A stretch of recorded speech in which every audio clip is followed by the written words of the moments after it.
नमस्ते बच्चों, अभिषेक sir math classes में आप लोगों का स्वागत है। चैनल को सब्सक्राइब और शेयर भी कीजिए और वीडियो अच्छा लगे तो कमेंट करके बताइए। तो हम बात करते हैं आज अव्यूह को। सबसे अव्यूह को इंग्लिश में बोलते हैं मैट्रिक्स, और जो सबसे पहले मैट्रिक्स शब्द का जो प्रयोग किया गया वो जे सिल्वेस्टर के द्वारा 1850 में किया गया। तो उसके बाद लेकिन अगर देखा जाए तो जो इसकी विधिवत जो इसका सिद्धांत है जो अव्यूह का, तो उसको 1858 में आर्थर कैले के द्वारा इसका जो सिद्धांत था, विधिवत सिद्धांत जो था, वो प्रतिपादित किया गया। तो अब हम ये समझते हैं कि अव्यूह की खोज है या अव्यूह का जो प्रयोग है तो वो क्यों किया गया। तो जैसे इसमें बात करते हैं अव्यूह की खोज या रूपांतरण के अध्ययन के बारे में, तो दो से अधिक व्यक्तियों या कह लें चर या अचर जो पद हैं उनके क्रम और उनके कुछ जो निश्चित आंकड़े हैं उनको ले करके कुछ पंक्तियों और कुछ स्तंभों में रख कर उसे हल करने की व्यवस्था को अव्यूह कहते हैं, और जिससे समस्याओं को आसानी से हल किया जा सके, इसलिए अव्यूह की गणना की गई। और ये बहुत इंपॉर्टेंट चैप्टर है आपके बोर्ड एग्जाम की दृष्टि से भी। इससे ये मान के चलिए 5-6 नंबर का एक क्वेश्चन बिल्कुल फिक्स आता है, और वैसे भी बड़ा इंपॉर्टेंट क्वेश्चन है। जब तक आप मैथ पढ़ेंगे तब तक ये आपको काम देगा। तो बात करेंगे अव्यूह।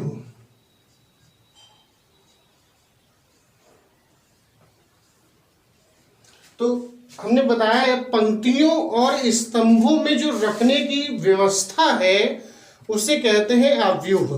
तो जैसे मान लेते हैं कि दो व्यक्ति, तो एक नाम लेते हैं मयंक और दूसरा नाम है नितेश।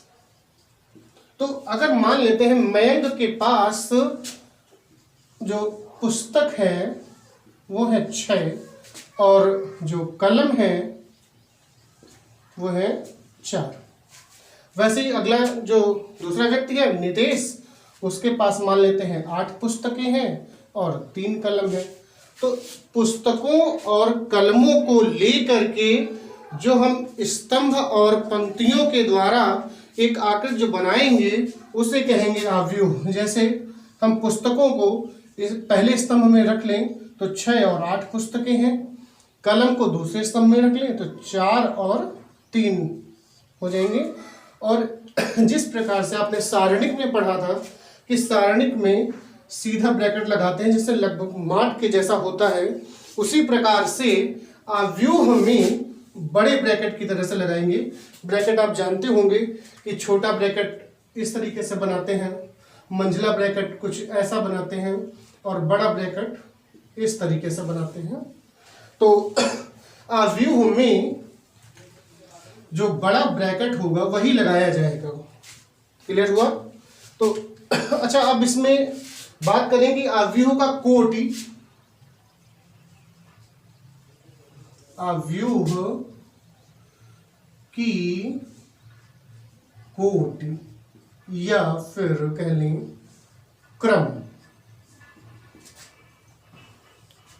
तो अव्यूह की कोटि या क्रम से मतलब है कि जो हम अव्यूह में देखेंगे जो पंक्तियां हैं और कितने स्तंभ हैं उनकी गुणनफल के रूप में लिखा जाएगा उसकी कोटि। तो यहां पर आप देख रहे होंगे, तो सबसे पहले हम लिखेंगे पंक्ति और इनटू फिर स्तंभ। तो हम ये देखेंगे कि पंक्तियां कितनी हैं और फिर स्तंभ देखेंगे, और बीच में क्रॉस का चिन्ह रहेगा। गुणा नहीं की जाती है लेकिन क्रॉस का चिन्ह ही लगाया जाता है। जैसे यहां पर अगर इस तरीके से देखें तो ये पंक्ति है, एक ये पंक्ति है, ठीक है ना। अगर ऐसे देखा जाए तो ये स्तंभ हुआ और ये स्तंभ है। स्तंभ जब भी देखेंगे तो इस तरीके से, और पंक्ति को जब भी समझना होगा तो इस तरीके से। क्लियर हुआ? तो यहां पर हम देख रहे होंगे कि दो पंक्तियां हैं, ये एक पहली पंक्ति ये और दूसरी पंक्ति ये, तो दो पंक्तियां हो गई। और इनटू स्तंभ कितने हैं? एक और ये दो, तो दो स्तंभ हो गए। तो अवयवों का क्रम क्या हुआ? 2 इंटू 2। गुणा नहीं करेंगे, ये नहीं कहेंगे 4 है, लेकिन कहेंगे 2 इंटू 2। तो 2 इंटू 2 का मतलब हुआ ये अवयव का क्रम या कोटि है। अगर हम इसकी गुणा कर लें तो आएगा 4, और 4 क्या है? ये अवयव के अवयवों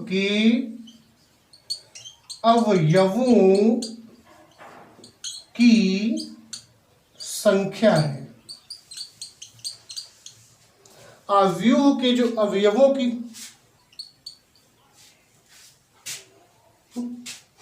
तो अवयव के अवयवों की संख्या जब भी पूछी जाएगी तो जो क्रम हमने लिखा है 2 इंटू 2, तो गुणा कर लेंगे 4 आएगा, तो 4 अवयव हो गए। तो इसी प्रकार से अवयव के क्रम की बात करें तो कुछ हम आपको एग्जाम्पल बताते हैं कि क्रम कैसे निकालेंगे और कैसे अवयवों की संख्या की बात करेंगे, बताई जाएगी। तो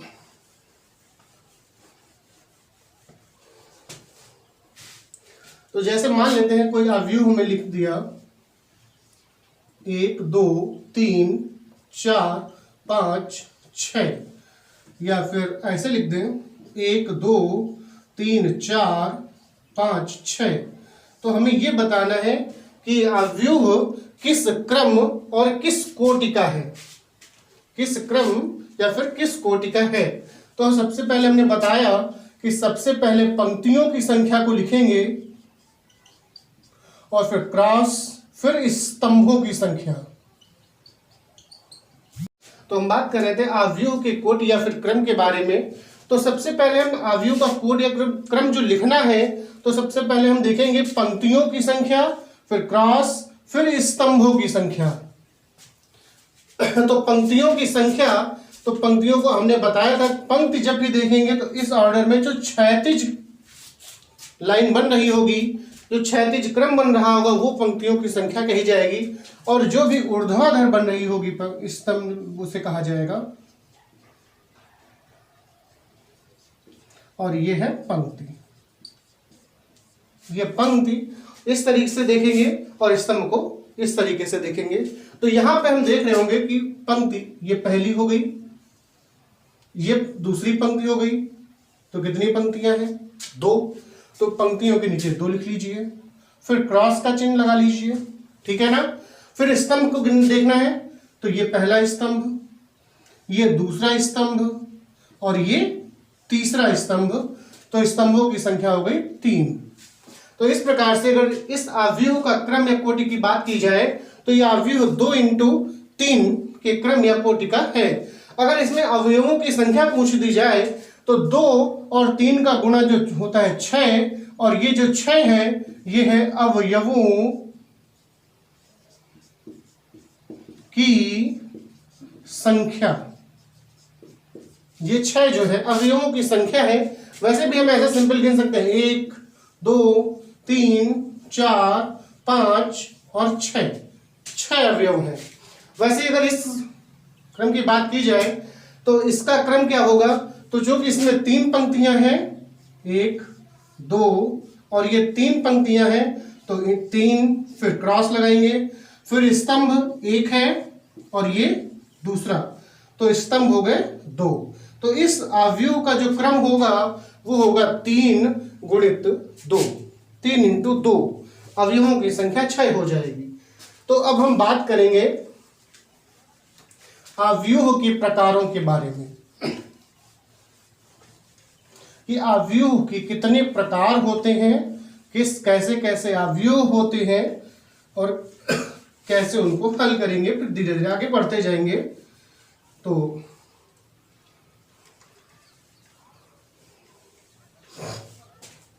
अवयव के प्रकार,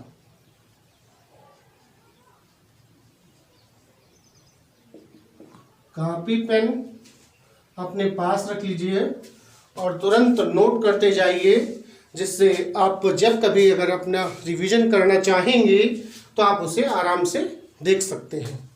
तो अवयव का क्रम या कोटि की बात करें तो पहला नहीं, अवयव के जो प्रकार की बात कर रहे थे, तो अवयव के प्रकार नंबर 1 जैसे पहले लिख लेते हैं। पहला है क्षैतिज अव्यूह। क्षैतिज अव्यूह होता क्या है? तो क्षैतिज शब्द से हमने बताया था, क्षैतिज जब भी कोई हम लाइन खींचेंगे वो ऐसे होगी, मतलब कि वो पृथ्वी के समांतर जो लाइन होती है उसे कहते हैं क्षैतिज, और दूसरी होती है एक ऊर्ध्वाधर। तो इस तरीके का क्रम का अवयव होगा, जिसमें अगर बात करें जैसे एक आयत हम बना लें, ये लंबाई मान लें उसकी और ये है चौड़ाई। तो कभी जब देखेंगे कि लंबाई क्षैतिज के समांतर है और चौड़ाई ऊर्ध्वाधर के रूप में है, तो यहाँ पर जो अवयव होगा वो क्षैतिज अवयव कहा जाएगा। तो बात करेंगे तो सिंपल से एक लैंग्वेज इसकी बात है कि जब स्तंभों की संख्या पंक्तियों कहाँ से आ रही है थोड़ी सी, जब या सिंपल से ऐसे एक किताबी लैंग्वेज न कह के एक सिंपल सी बात करें कि जब स्तंभों की संख्या पंक्तियों की संख्या से कम होगी या स्तंभ जो है वो पंक्तियों से कम होंगे तो वो क्षैतिज अवयव कहा जाएगा। कहने का मतलब ये है, जैसे पंक्ति ले लें 1 2 3 4 5 6 7 8 9 10 0 2 फिर कर लें। तो यहां पर देख रहे होंगे आप कि स्तंभ की संख्या जो है 1, ये पहला स्तंभ है C1, ये C2, ये C3, ये C4। गलत कुछ बोल दिया था। स्तंभों की संख्या जब पंक्तियों की संख्या से ज्यादा होगी तो उसे कहा जाएगा क्षैतिज अव्यूह। क्लियर हुआ? तो और अगर पंक्तियों की संख्या की बात करें तो ये पहली पंक्ति R1, ये R2 और ये R3। तो यहां पर पंक्तियों की संख्या कितनी है? 3 पंक्तियां हैं और इनटू 4 स्तंभ लिए गए हैं तो 4 स्तंभ हो गए। तो अवयव का जो क्रम है वो 3 × 4 हो जाएगा। ठीक है ना? तो अभी आप सोच रहे होंगे नहीं सर अभी तो आपने 3 ही बताए थे, यहाँ पे 4 हो गए, तो कोई क्रम हो सकता है। अवयव के बहुत से क्रम हो सकते हैं, बस अंतर ये है कि जब क्षैतिज अवयव की बात करेंगे तो वहां पर स्तंभ ज्यादा होंगे और पंक्तियां कम होंगी। मतलब ये है वो ऐसे लंबाई में ज्यादा होगा, इस तरीके से ऊंचाई कम होगी। क्लियर हुआ? लंबाई ज्यादा हो और ऊंचाई कम हो मतलब ठिगना हो। तो ये चीज लंबाई में ज्यादा हो और ये ऊंचाई में कम हो तो वो कहा जाएगा क्षैतिज अव्यूह। मतलब जिसमें पंक्तियां कम हो स्तंभ ज्यादा हो वो क्षैतिज अव्यूह हो जाएगा।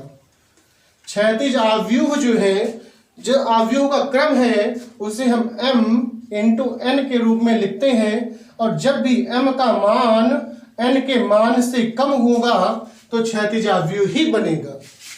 क्लियर हुआ? अच्छा, अगला अव्यूह जो है ऊर्ध्वाधर अव्यूह या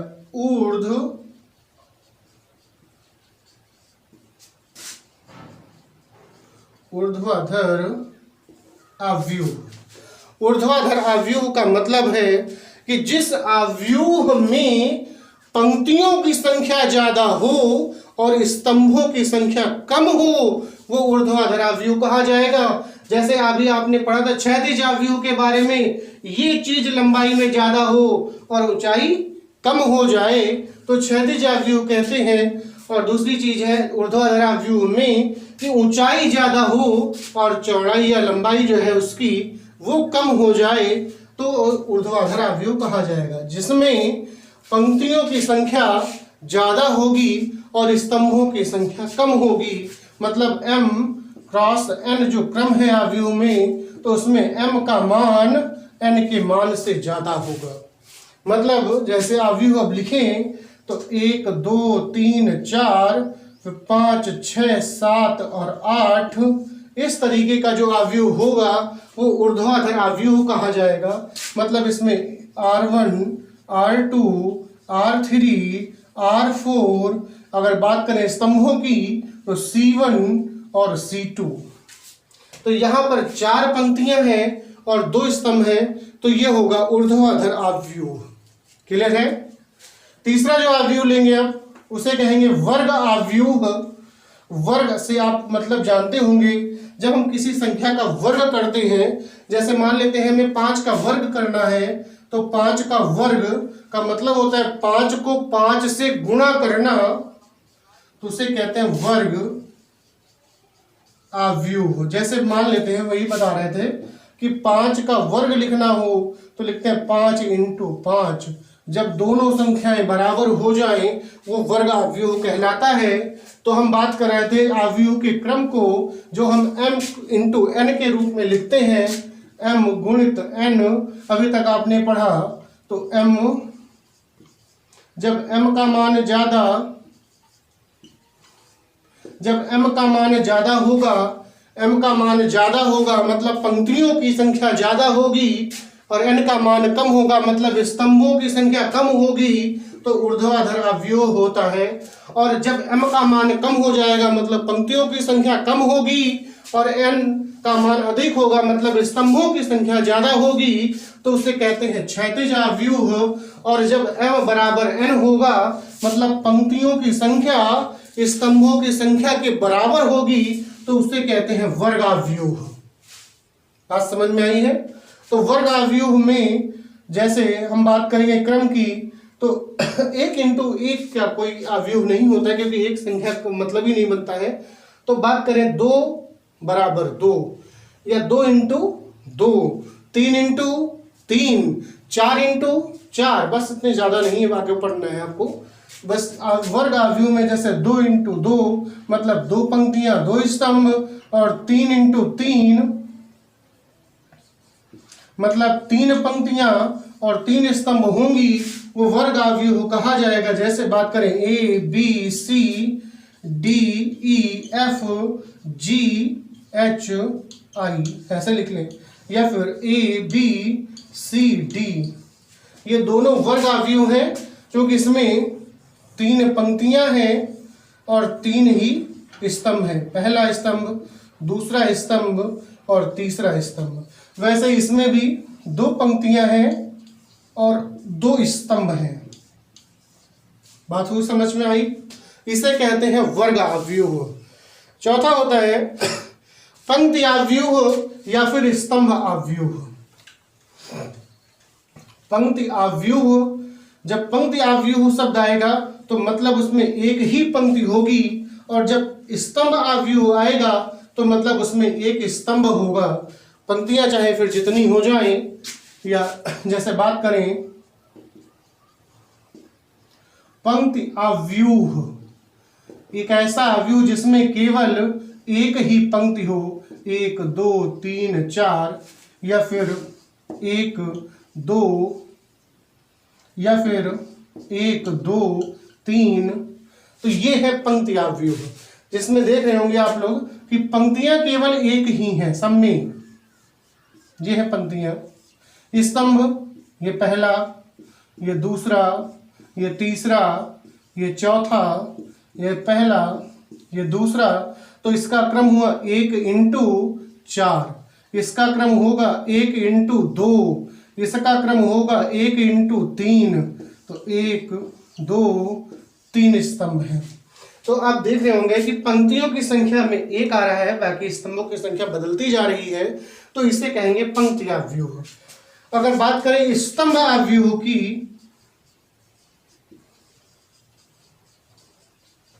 स्तंभ अवयव की बात करें तो स्तंभ अवयव 1 2 3, या फिर 1 2, या फिर 1 2 3 4। तो इसमें एक ही स्तंभ है, एक ही स्तंभ है ना, लेकिन पंक्तियां 2 हैं तो अवयव का क्रम हुआ 2 इंटू 1। इसमें 3 पंक्तियां हैं, 1 2 और 3, तो क्रम होगा 3 इंटू 1, ये इसका हुआ। इसमें 4 पंक्तियां हैं, 1 2 3 और 4, तो क्रम होगा 4 इंटू 1।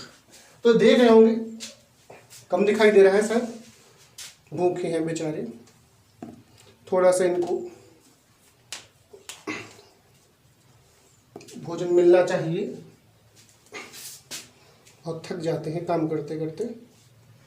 थोड़ा सा इनको 2 बूंद जिंदगी की पिला देते हैं। अब ये थोड़ा अच्छे से काम करते रहेंगे और आपको दिखाई भी देगा ब्लैक बोर्ड पे, या नहीं वाइट बोर्ड पे।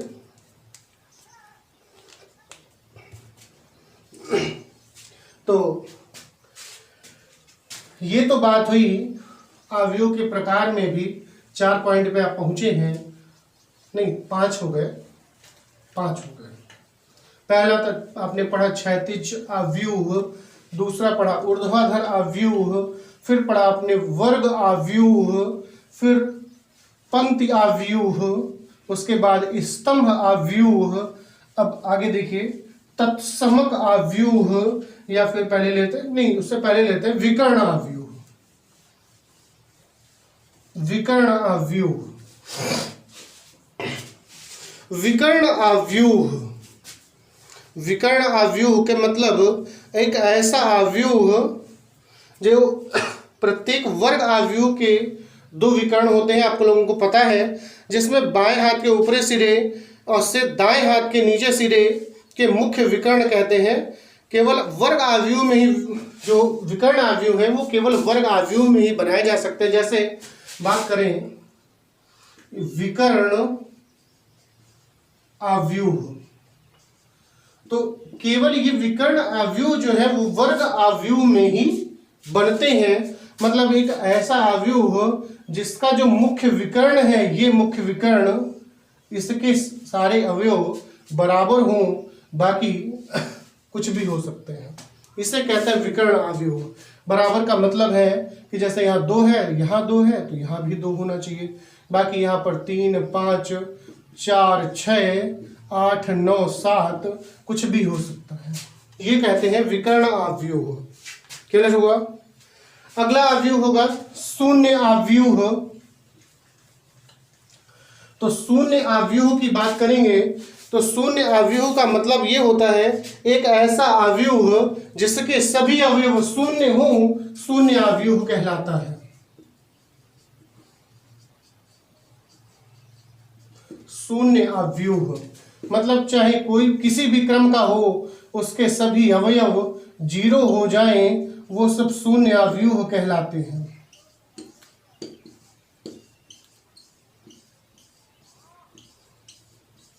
ये सब शून्य अवयव है।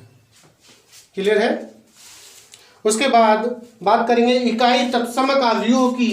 इकाई तत्समक अवयव को बहुत कायदे से याद समझ लेना, क्योंकि बहुत क्वेश्चनों में इकाई तत्समक अवयव का प्रयोग होगा, या ये कह लें पूरी अवयव में ही इकाई तत्समक अवयव का प्रयोग होगा।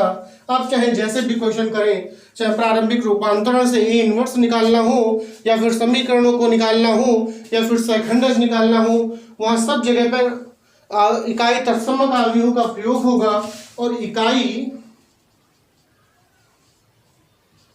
तत्समक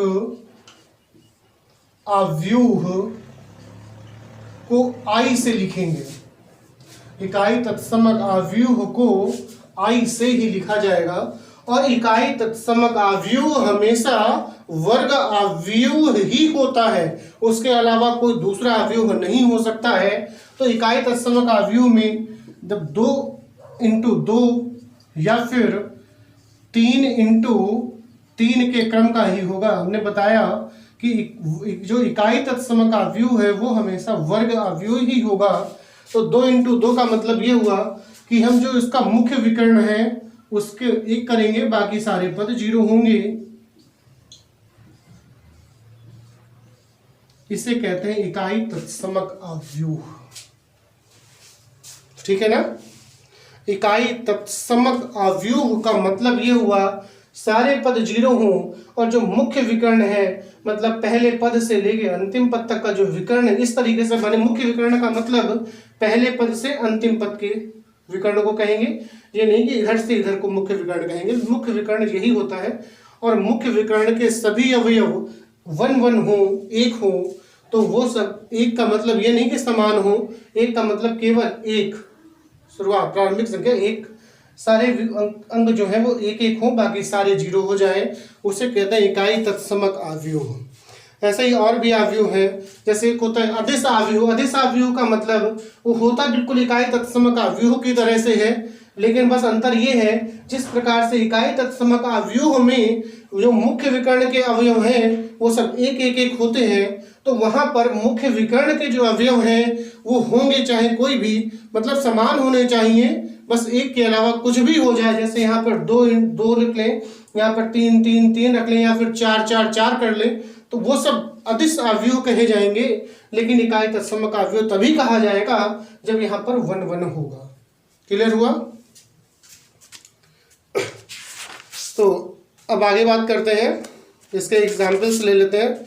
जैसे एक क्वेश्चन कहा गया है कि एक आव्यूह दिया गया है, जो हम आपको पढ़ा रहे हैं डॉक्टर हर्ष स्वरूप शर्मा और भगवत स्वरूप शर्मा मिश्र अनुपेती शालिनी शर्मा की बुक है, तो हम उसी को लेकर आगे बढ़ रहे हैं। इसका जो पहला क्वेश्चन दिया गया है, उसमें एक 3 × 4 के क्रम का आव्यूह दिया गया है, 2 2 1, फिर है -3 0 4 दूसरा स्तंभ है, उसके बाद 4 - 4 7, उसके बाद है 7 6 5। और इसमें निम्न चीजें पूछी गई हैं, जैसे पहले में कहा गया कितनी पंक्तियां हैं, नंबर 1 में पंक्तियों की संख्या पूछी गई है, नंबर 2 में स्तंभों की संख्या पूछी गई है, फिर नंबर 3 पे है आव्यूह का क्रम,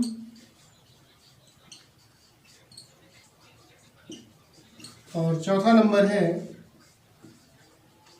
अवयवों की संख्या। तो ये 4 चीजें इसमें पूछी गई हैं, जैसा कि अभी हमने आपको बताया। रुको, हाँ। तो जैसे इसमें पूछा गया था पंक्तियों की संख्या, तो हम आपको यहाँ देख रहे होंगे पंक्तियां, उन्हें बताया था ये पहली पंक्ति है, ये दूसरी पंक्ति है, और ये तीसरी पंक्ति है। तो यहाँ पर 3 पंक्तियां हैं, तो पंक्तियों की संख्या हो जाएगी 3।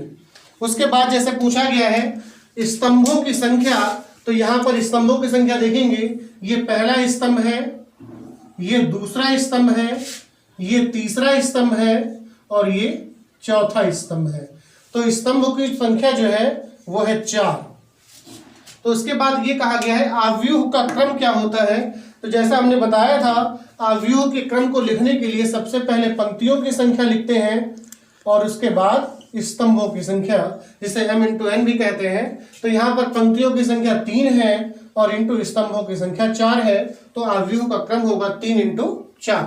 उसके बाद कहा गया अवयवों की संख्या क्या है, तो दोनों की संख्याओं की गुणा करेंगे, 4 × 3, तो 4 दिया हो जाएगा 12, जो अवयवों की संख्या हो जाएगी। क्लियर है? तो बच्चों बताइएगा आपको क्लास कैसी लगी। अगर अच्छी लगी हो तो कमेंट करके जरूर बताएं, और वीडियो को पूरा देखें, जिससे आधा अधूरी जानकारी जो है वो आपके पास न रहे। पूरा वीडियो देखेंगे तो अच्छे से आपको समझ में भी आएगा और अच्छा भी लगेगा। तो वीडियो को चैनल को सब्सक्राइब जरूर कर लें, बेल आइकन दबा दें और अपने ग्रुप को और मजबूत करते रहें। धन्यवाद बच्चों।